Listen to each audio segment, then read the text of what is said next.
Have you ever looked at Australia and thought, whoa, that's a pretty big space for just one country? Well, I have. I've also thought that's a forsaken land full of animals and bugs all trying to kill you, but that is another story. In this video, I thought we could take a look at the possibility of Australia being separated into independent countries. Now, obviously, this is highly unlikely, if not completely impossible, but it's still fun to think about. Australia is a federal, parliamentary constitutional monarchy. A pretty long name, but all that matters to us right now is that they have states. There are 6 states: New South Wales, Victoria, Queensland, Western Australia, South Australia, and Tasmania, and historically each is a successor to the previous Australian colonies. Each state has its own constitution with its own parliament, judiciary, and executive. On top of these 6 states, they also have 10 territories. The one which catches our attention the most is the Northern Territory, which takes up a big chunk of the continental landmass. I actually thought this was a state. Another important one is the Australian Capital Territory. There are also 7 other external territories, but we won't get into those. Although being external, they're actually more likely to eventually be independent, like the Keeling Islands, Norfolk Island, or the Australian Antarctic Territory. Each of the 6 states and the 2 regions we'll focus on have their own flag. If they were all to become independent, states would probably need to change their flag, apart from the Northern Territory and the Capital Territory, which already use new templates. We'll talk about flags in more detail when we go state by state. So let's get started from left to right. First, Western Australia. This state occupies the entire western third of the continental landmass. It's 2.5 million square kilometers, being the second largest country subdivision in the world, only surpassed by Sakha Republic in Russia. It has 2.6 million inhabitants, but about 92% of those live in the bottom left corner in or around the city of Perth, which would likely be the capital of this new independent country. The share of the national economy is only 14%, and the GDP is close to 255 million Australian dollars, ranking last on almost all economic indicators. Its main business sector is mining, which shows some difficulty transitioning into modern industries. When we compare it to the last decade, Western Australia has more unemployed people than it did, probably because mining employment has decayed. However, they're not doing that bad. Their economy would rank 56 when compared to other countries, still being ahead of nations like Hungary, Uruguay, or Slovenia. Their flag is Australia's, with the stars replaced by a yellow circle with a black swan. So one can assume these colors and symbol would likely be present on a new independent flag. A fun fact is that Western Australia has actually tried to become independent, being the only state in Australia to do so.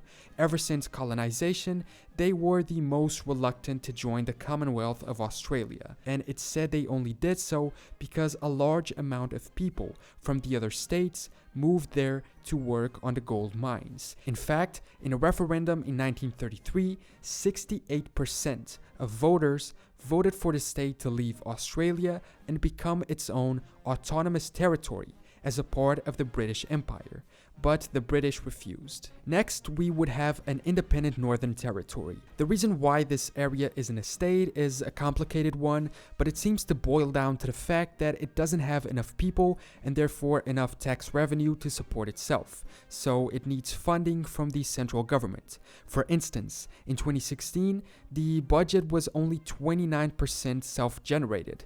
Because of this, it would likely be one of the states which would struggle the most with a possible independence. It's very big, with about 1.35 million square kilometers, but only about 250,000 people, less than half than Tasmania, for instance. Being settled by humans over 65,000 years ago by indigenous Australians, the first settlement of Europeans was Port Darwin. In fact, Darwin is still the biggest city and the most likely capital if independence was ever achieved. Its share of the national economy is only 1.4%, with a GDP of 26 million, with the main business sector being natural gas. Although it did have a big growth of 4% last year, but it's not enough to put it higher than 118th on the ranking of world economies amongst other countries. Being a territory and not a state, the flag they use is slightly different. In fact, it follows a model that many recommend all of Australia adapts. It was the first official Australian flag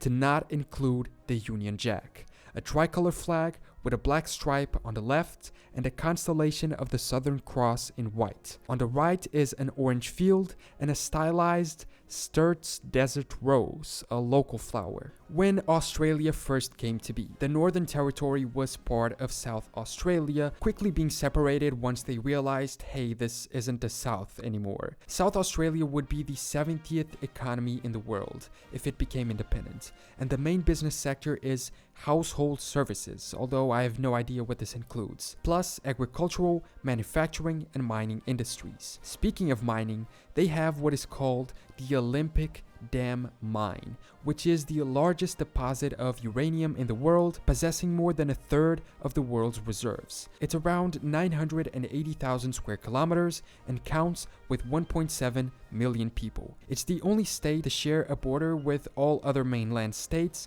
so it would be privileged when it comes to trade and land travel. Most people live in Adelaide, which would probably be the capital. As opposed to many other states, South Australia's colonial origins are unique because they were a freely settled, planned British province rather than a convict settlement. It also differs in another aspect. Most of Australia was colonized under the rule of terra nullius, which sort of means no one's land, meaning that anyone who claimed a plot of land would be its owner. South Australia didn't follow this rule. The first royal letter establishing the colony fixes the boundaries of the province and states that they could never affect the rights of any Aboriginal natives, something that was initially ignored by the local governors. Their flag is Australia's, plus a state symbol in black and white over a dark yellow circle. The symbol is described as a piping shrike bird with stretched wings,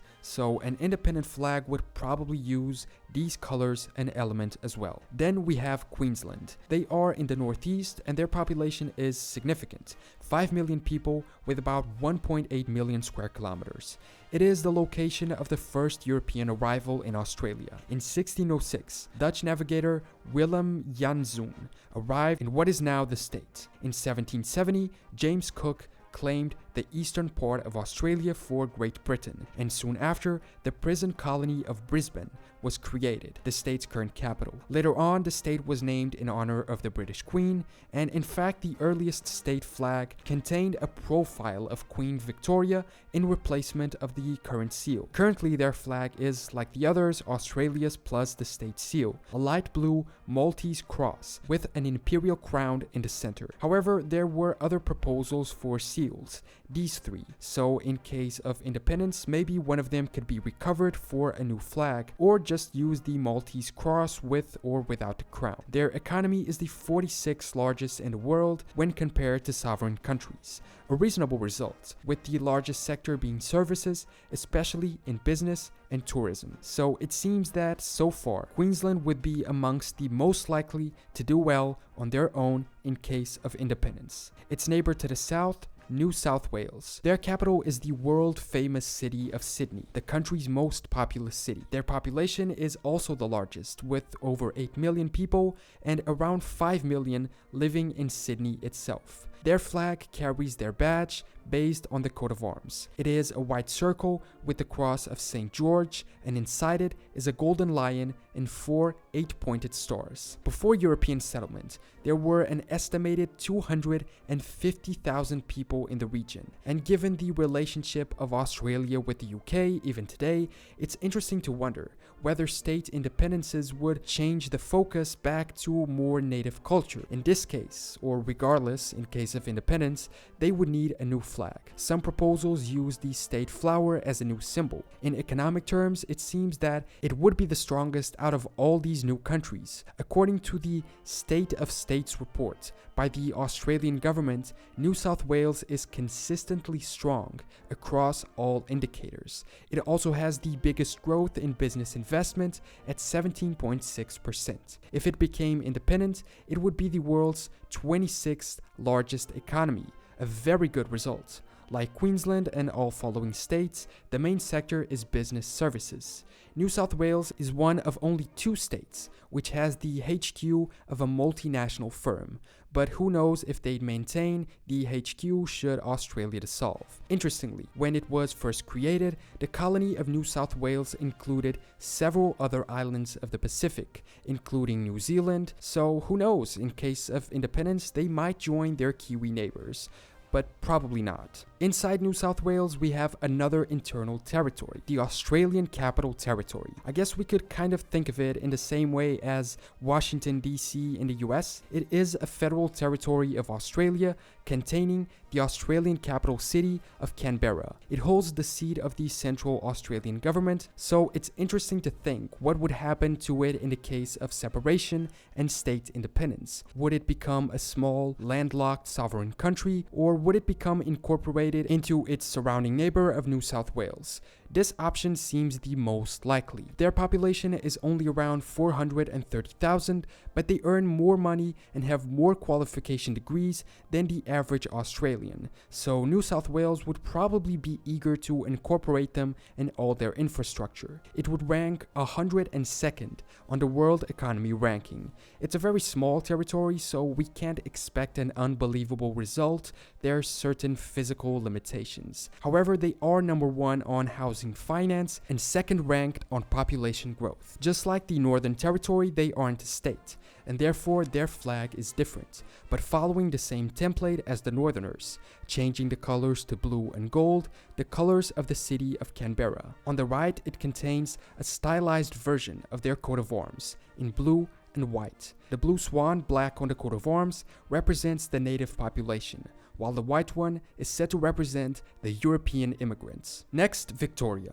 It was initially part of the New South Wales colony, then becoming its own state in 1851 and being named after Queen Victoria. A gold rush in the 1850s and 60s significantly increased both the population and wealth of the area, and by the time the Federation of Australia was created in 1901, Melbourne had become the largest city and financial center, and this economic well-being has sort of lasted until today. If it became independent, it would be the world's 39th largest economy. In the last year, it was the state with the highest population growth, and its economy was also the best performing in terms of evolution. There were more than 30 Aboriginal languages spoken in the area prior to the European settlement of Australia, but these days the descendants of those native people are only a small percentage of the 6.5 million population. Their flag is honestly the most underwhelming of the state flags, equal to the national flag, except it removes the star from under the Union Jack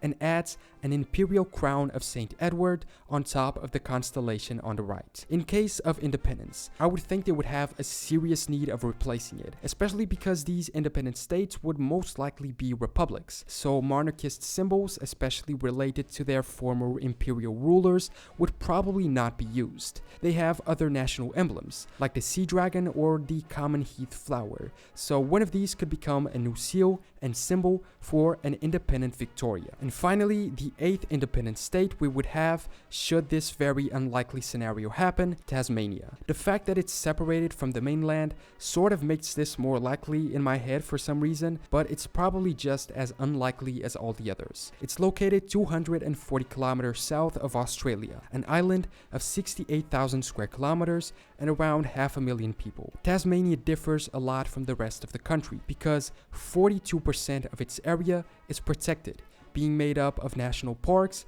and World Heritage Sites. Tasmania was the founding place of the first environmental political party in the world, so in case of independence, it is likely that this would be a big priority for them. Also pretty low on the World Economy ranking, only achieving the 112th place. But it was the 4th most growing in the past year. The island was settled by Europeans in 1803 as a prison settlement of the British Empire to prevent claims to the land by the French Empire during the Napoleonic Wars. It was called Van Diemen's Land in 1825, and it had 75,000 prisoners live there until the prison settlement idea was abandoned, then eventually becoming a state. The name comes from the man who sponsored the Dutch explorer who found the island, governor of the Dutch East Indies, Anthony van Diemen. However, later on, the name was changed to that of the actual explorer, Abel Tasman. Their flag is equal to the others, with its badge being a white circle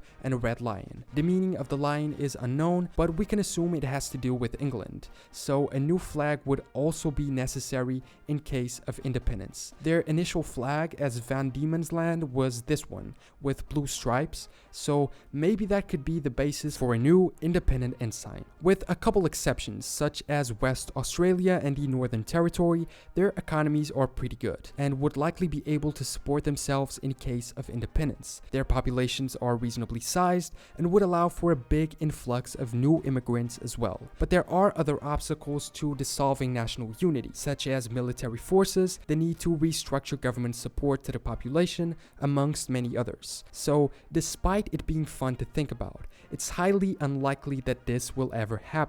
It would be viable given the levels of local administration and the amount of sovereignty the states and territories already have. But it's precisely because those institutions and autonomy exist that full-on independence is not necessary. It makes much more sense for Australia to be united under a single country, with federal states having a certain degree of autonomy given the gigantic size of the land. So I wouldn't recommend Australia separate itself, but I do recommend that they change their national flag.